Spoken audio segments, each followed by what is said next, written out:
My friend Bob decided to become an investor, so he is determined to learn everything there is to know about investing. I'm teaching him a lot, and he is a quick learner. But the first thing he has to learn is that learning about investing is not enough. You won't be permanently rich if you don't master the 3 aspects of wealth. And I'm going to tell you exactly what those are in this video.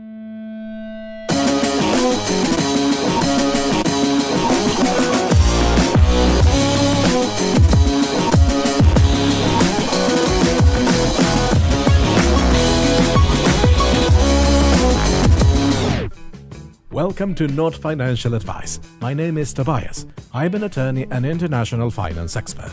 And today we will discuss the 3 aspects of wealth. But before we begin, believe it or not, these videos take ages to produce. So if you like them and want to buy me a coffee, that would be amazing. I'm grateful already. Link down below. So, time to learn the cycle of money, the 3 aspects of wealth. Think of this as a pyramid, seen from above, where none of the 3 aspects is more important than the other, and they are equally needed to be the foundation of your wealth. The first one is print. You are yourself a dollar printer, and a magical one, because it's the only dollar printer that does not generate inflation. But you are a printer because you generate your dollars. You work, you get paid. You sell, you get paid. You get a new client, you get paid. If you want to be rich, the first thing you need to learn is how to generate money. If you are an employee, then you need to figure out how to get a raise or a better job. If you are an entrepreneur, then you must figure out how to sell more, how to escalate, how to grow. You won't be rich unless you calibrate that printer of yours and make it rain. Learn high-paying skills. It's very easy for the rich to say things like, let your money work for you, because they know how to generate the money in the first place. Which brings us to the second one, keep. The more obvious thing you need to learn is how not to spend every dollar that comes your way. Learn to avoid the keeping up with the Joneses nonsense and the lifestyle inflation. But the rich go even beyond, and you could learn a valuable lesson from them.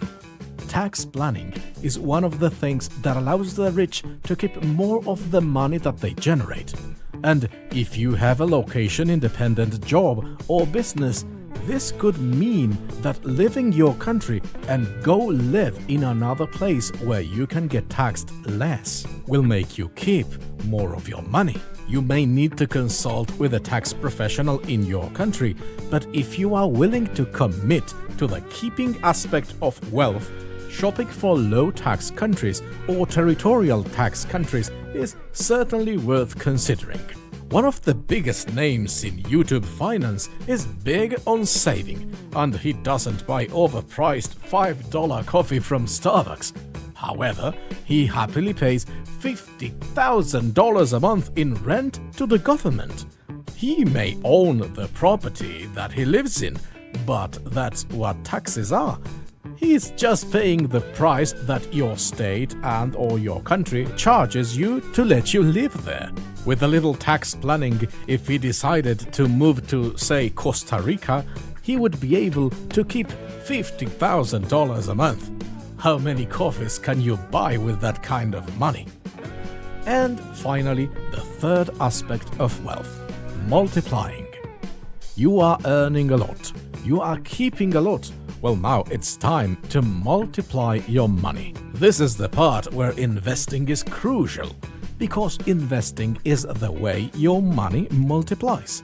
And this is why being the best investor in the world, it's not enough if you are not able to generate and keep the money to invest. Remember that scene from the X-Men?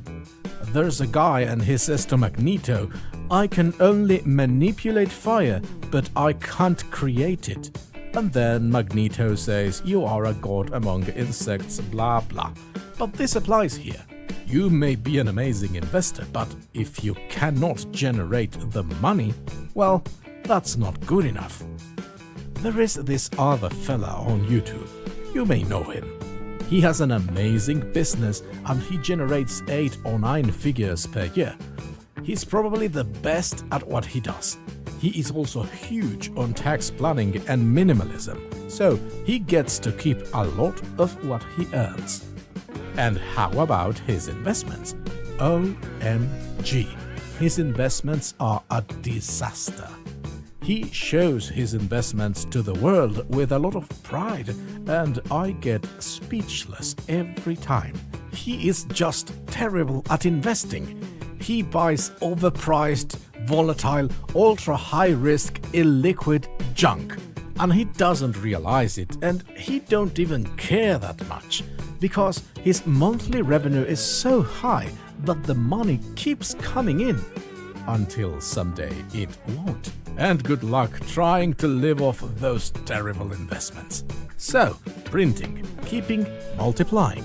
You need to master all 3, and if you are not wealthy yet, then you need to work really hard on the ones you are lacking. Tell me about yourself. How would this apply to you? Thanks for watching, and you know the drill. Like, subscribe, notification bell, share and comment. And of course, remember that this is not legal advice and not financial advice either. This channel is only for education and entertainment. Although I am an attorney, my city, county, state, province and country may be different than yours. If you are looking for advice, you should always hire a local licensed professional.